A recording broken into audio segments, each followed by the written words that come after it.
Coach Martin, I hope you had a sandwich because we're going to be here a while. You know, I'm 75 and I leave when I want to.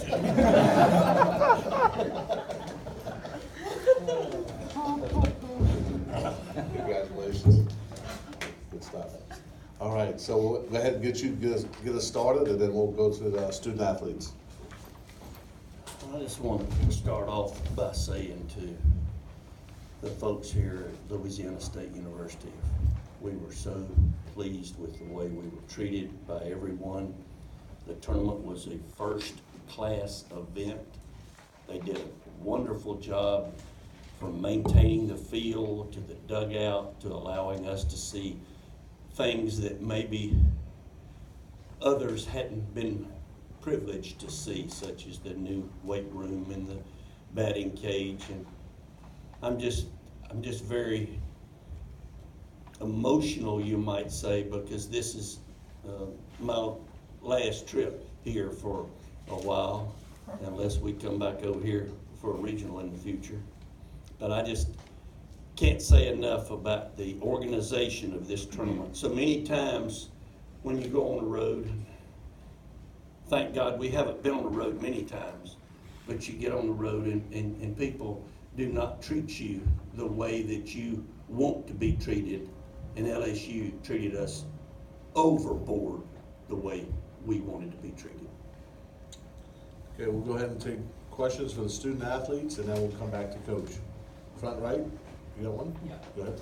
For Antonio, obviously it's a big situation there. Drew had the big hit, but for him to be able to have that big hit, you had to go out there and have maybe your best performance of the year. Just what's going through your mind as you're into extras and just trying to put zeros up on the board? I went out there and I was confident. I trusted my defense, and I knew that I didn't have to strike everybody out and just let them do their job. And I felt good. I'm sorry. Drew, this season's had its ups and downs, but now you guys are heading to Omaha. Just what's this run been like, since the NC State game in the ACC tournament? Unbelievable. I mean, I don't think anybody in this room, let alone in this country, would have put us in this place right now. And we're just all blessed. It's been an incredible ride, and we've always believed in each other, and that started since last August, and that's really coming to fruition now. Since NC State and the end of the playoffs, we just got on a roll, and we're going to keep it rolling. Jim? Drew, we've been asking you guys about this being 11's last year for 6 months. To now know that no matter what happens from here on out, his career is going to end in Omaha. To know that you were part of the group that did that, how special is that for you? It's exactly what he deserves, and we're fortunate enough to be that for him. So we're really excited to get there and enjoy this with him. Right behind him. Drew, I mean, just walk us through that last at bat. I know their coach kind of said they thought they could get one more fastball by you. Caught up. Just walk through what happened. Just looking for something I can drive, put a good barrel on. I knew they were pitching me away most of the game. I expected them to do that in that at bat. They did early in the at bat. I missed the fastball, and I was fortunate enough to get a barrel on one in the 1-2 count. So everything works out for a reason, and we're going back. Right next to him. Matt, earlier in the game when you picked off the runner at third, was that something you guys saw, or was it just a snap that you realized he was too far off? Yeah, no, it was something we put on. We saw the guy, he was breaking real hard as soon as I received the ball, so I peeked down to Mendo and put it on. I put it back to him. And, clutch for that guy, especially with a right-handed batter in the batter's box. And Velez threw a breaking ball, and I knew as soon as I caught it, I had to wait a second because he was going to break, so I just snapped behind him, and dude was right there and put a nice tag on. And also again right next to him. Drew, what was the dugout like when you guys were going into extras? You hadn't had a hit in a while, but Antonio's pitching well. You're keeping him off the scoreboard. Just what was the dugout like? What was the feeling? Antonio just kept giving us chances, and the more that he dominated, the more confidence we got as a lineup. I felt like we could have played 20 innings, and Velez would have not allowed a run. So we were confident the entire time. We knew it was a matter of time before it happened, and thank God it did. Mike, just needing 2 pitchers to go 12 innings is probably something, doesn't happen a lot in extra inning games. What can you say really about both guys on the mound tonight and what they gave you? Well, kind of funny thing, I was sitting over here, and we obviously were doing everything that we could to not have to play tomorrow. But we wanted to have Antonio available. So when he got to around 50, I was not saying nice words to myself. Mainly, it was kind of nice going, you dumb. And it's in the Bible, okay? Because here he is pitching lights out baseball and may not be available to go tomorrow. But he was the man we wanted out there. And just like Drew Man said, this guy was not the least bit concerned about anything but hitting his spots, leaving any teammates behind him, and no doubt about it, it was a huge, huge situation for him to show what he's all about. Fall left here.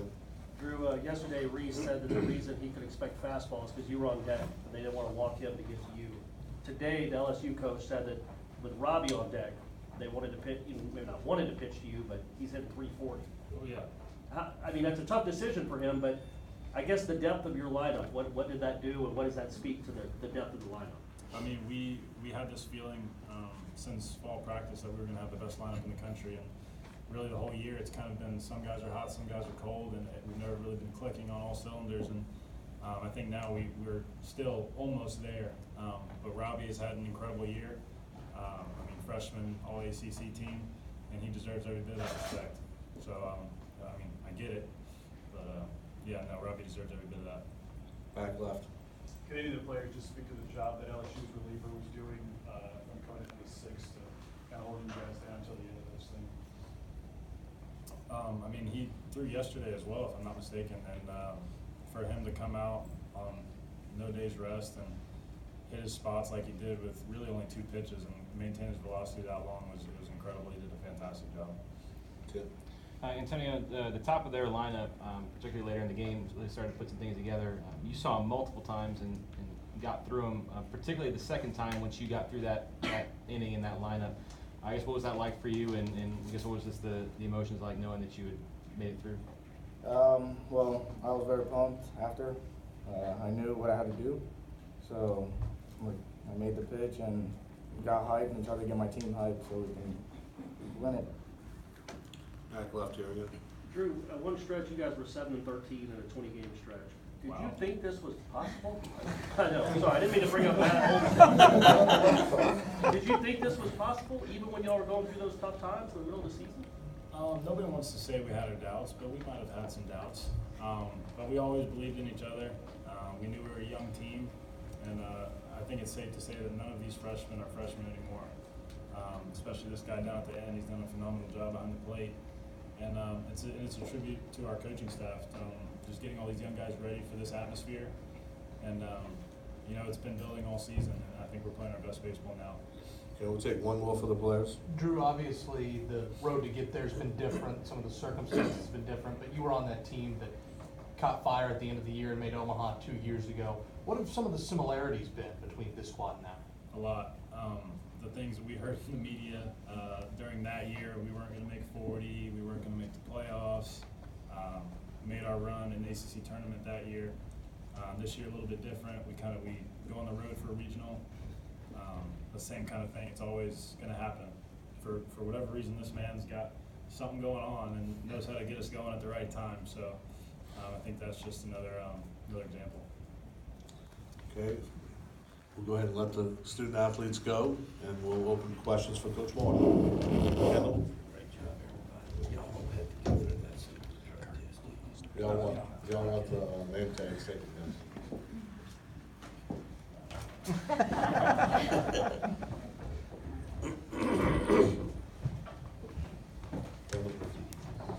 Mike, I know you felt you were down for leaving Antonio out there. As you sit back and you've had a lot of great performances there through from relievers, as you sit back and watch him do what he did tonight, which kind of gets to your mind on Antonio? Yeah, I was really serious when I was talking about the fact that he had thrown just a few pitches yesterday, but we still wanted him available for tomorrow. but yet we just didn't want to throw somebody else out there when we knew the importance of winning this game, so we just so-called all end it and just shoved him out there in the middle and said, let's go. And he really, really responded. And I don't know if I've had a chance to say this, but I know you probably won't use it, but Fontenot, what a warrior he is. The young man that pitched for, I tell you, he had 3 pitches going, and I know that Paul was very happy and the LSU family was very happy, but this Fontenot kid is a sophomore. I had the pleasure of talking to him, and he's gonna work hard this summer, come out and try to be better next year. He's got a great attitude about life, and I just wanted to pass that along because that young man is, I'll take 2 of them every single year. Middle right here, Coach. Coach, this is going to be your 17th College World Series. Is this the most improbable run you've had to one, or can you think of another one?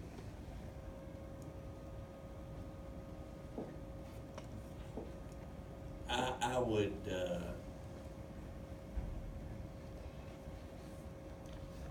I ain't gonna get all teary-eyed, but I wanted this so bad for our young men. When you have the number of freshmen that we have, and then to watch them develop as young men and do what they're supposed to do, which is put education first and baseball second, and do their job in the classroom, and then come out and get better every day on the practice field. And they did. And like you brought up, that little spell we went through, we were looking at each other as coaches. We were looking at each other, Dad and I, saying, I hope everybody understands. We're talking to each other. I said it. I said, I hope everybody understands. We're in jail. And the only way we're going to get out of it is come up with a set lineup and go from here. And all of a sudden, a couple of things happened. And then down the road, we made a couple of changes in the outfield and established a new first baseman. The good things started happening. But you know, when you're dealing with young men that are age 18 to 21, it all boils down to them accepting their roles. And that's always been right up there at the top when it comes to winning games. Did you see anybody out there tonight unhappy? Well, there was about 9 of them didn't play, I almost said didn't play a down. You'd have liked that one. But did not play a pitch. But yet they were just as happy because they know that their feelings for their teammate permeates the club. I mean, somebody strikes out, comes back over, they feel horrible. But if the guy that they're playing with leans back, that's okay, baby, 2 more strikeouts and I'm getting my chance. That's not success. Success is when you have everybody on the same page. And these young men are the ones that, and our coaching staff, minus me, but the coaching staff and our players are the ones that brought this group together, and the rest is history. Act right, Coach. Coach, you had a couple times where you killed their momentum with big plays. You picked off a runner at third in the 6th inning, and when they tie up the score, you throw out Watson at second base. How big were plays like that in the game?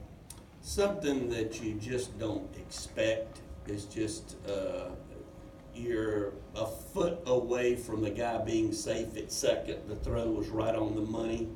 The play at third, the throw was a little bit too far inside, but Mendo is such a strong, tough kid. He stuck his nose right in there and caught it, and the guy ran into him, and it made it an easy call. That was something that we have had happen to us before, but you just don't expect it. Same thing in the back here, Coach. Coach, before the season started, I think you told me 40 years ago when you got to Florida State, it was you and your wife on your honeymoon. You packed everything up in your car and came to Tallahassee after the game. Saw you with Carol. Just what did she say to you? What did you say to her? And what's this last 40 years been like? The ups and the downs, and to have her with you. Well, she's put up with me for 55 years, and it's been an experience that it's hard to put into words. But when she was in her 30s, she used to wait on me every night to come home from a road game. But she got out of that when she got in her 40s. She would kill me. But she's a very special lady, and she's sitting out there right now. I'm not going to look in her direction because she'll get mad. But at the same time, it's just a relationship in which you look at yourself and you just thank God that this is the woman that chose you and listened to when you said, let's get married. So. Back right, Coach. Coach, you've turned the attention away from yourself all year, saying this season's about the guys, it's about the guys. Now that you are going to Omaha in your final season, just what was it like when you saw the walk-off, and just kind of your emotions now knowing that you are going back and your career will end in Omaha? Allison, I'll always have that view in my mind of those guys leaping over the wall of the dugout and running to the plate. And I'm going, don't get too close to the plate, because of course you could have a little issue. But they all stopped in plenty of time, and then the winning run slid in and the celebration began. I'll never forget that. I'd like to think that we're not through. We're going to Omaha. Four of my favorite words are see you in Omaha. And we just are proud of our young men. I think you could see 3 outstanding guys up here, and we're very proud that they're Seminoles. What's Sightsee's first name, Lulu? Pitched in the series. Scott. Scott was here tonight. He was a pitcher of ours. Okay, I had a little semi-senior moment. I couldn't come up here. Anyway, Scott was here from Jacksonville. He's sitting there talking to his wife a couple of days ago and said, let's go to Baton Rouge. They jumped in the car, drove over here, saw the game.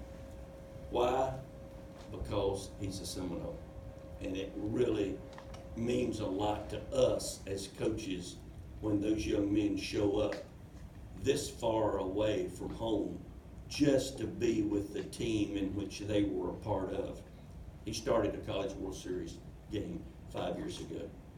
We have to take a few more, Coach. I'm asking for permission right here in the front. Mike, CJ, I mean, with what he kind of gave you, it's kind of lost to the rest of the game with kind of how it played out. I mean, just for him to, where on a night where he might not have had his best stuff, kind of grind out the game he had, just what was it like to see what he kind of pulled off tonight? I wish you'd have seen him in the dugout, Kurt.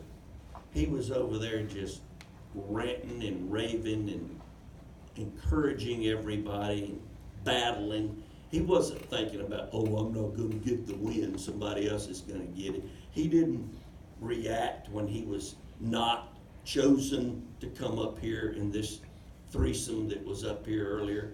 He's a great team player. He is the epitome of what college athletics is all about. And I'm very proud that he is a Seminole, and good Lord willing, you'll see him in another week from now pitching in Omaha at TD Ameritrade. Right here, Luke. Hey, Mike, I was just wondering if Antoine Duplantis there at the right field made an impression on you this weekend. When he hit that ball that was foul, my heart did a semi-stutter, because I thought, oh, Lord, this bad boy, we're down 1. He's beautiful. Duplantis is he's a baseball player from the word go, can do it all. I didn't see anything that he didn't do well. Coach, coming out for the 8th inning, CJ was at 101 pitches. He came back out. Did you talk to him before that inning, and what did he say if you did? if you've ever dealt with him when it comes to those questions, it's kind of, I'll be him real quickly. You okay? Yeah, I'm okay. That tells you he don't want to leave. So he answered me in a way that I said, shut your mouth, tell him he's got the ball, and go on over there and see if we can get some runs, because that young man was going back out, and we're just tickled to death that he'll be back with us next year. And Coach, for a player like Elijah Cabell, who played a lot of innings for you in left field throughout the regular season, how do you think this experience is going to, what do you think that this experience is going to do for his career moving forward? Elijah has had very much of an up and down year. Looking forward to see how he matures during the summer, but playing in an environment like this is certainly an experience that he'll never forget. Tim? 11, the post-game scene after the celebration was pretty unique for you in terms of, you didn't have your locker room at home, had a small but pretty, I guess, passionate group of fans to be able to celebrate with. I guess, what was your experience like there, and what was that moment like to be able to celebrate in a way that I don't know if you've ever done before? I thought our trainer had broken 5 of my ribs.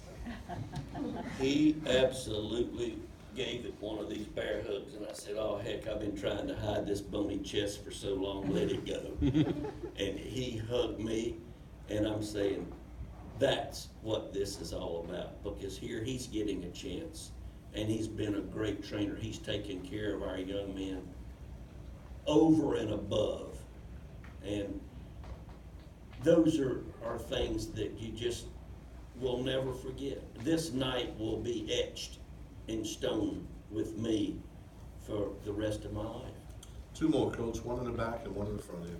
Coach, just want to get your perspective. If you're someone who believes on things evening out, 2002, you had that amazing team that won 60 games, and Coach Maneri and his Notre Dame team won, and that was tough for you. And then you have a team like this, maybe that people don't expect, comes in and wins the series in here. You go to Omaha.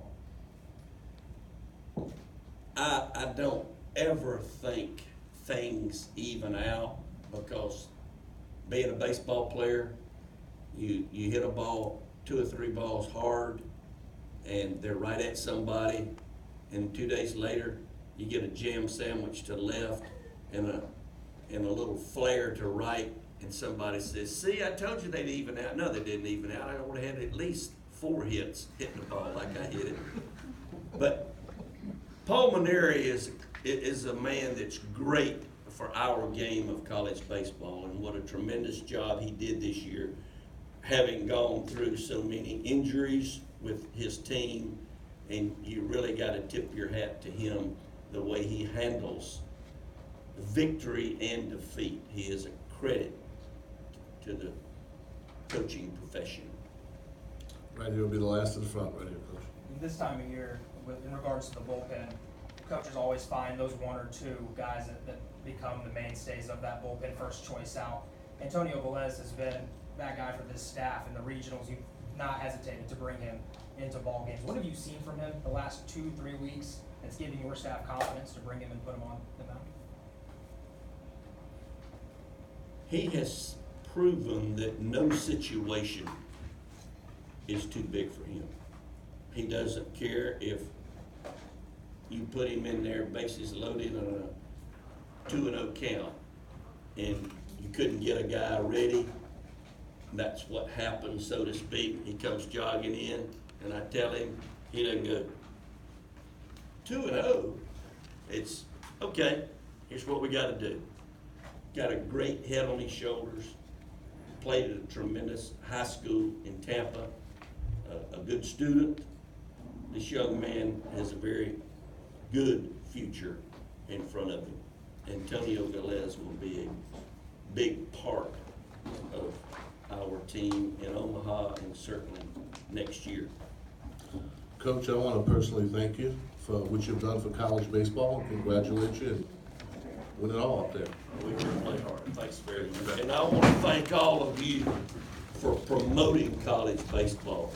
We need you big time to keep baseball on the college level moving upward. And I just want to say to the fans that were here tonight, I know that a lot of you will be going to Omaha, and we would love for you to sit in the section with our people and help us see what the atmosphere is like in Omaha with you great fans there, adding to the numbers of Seminoles that will be there. Thank you.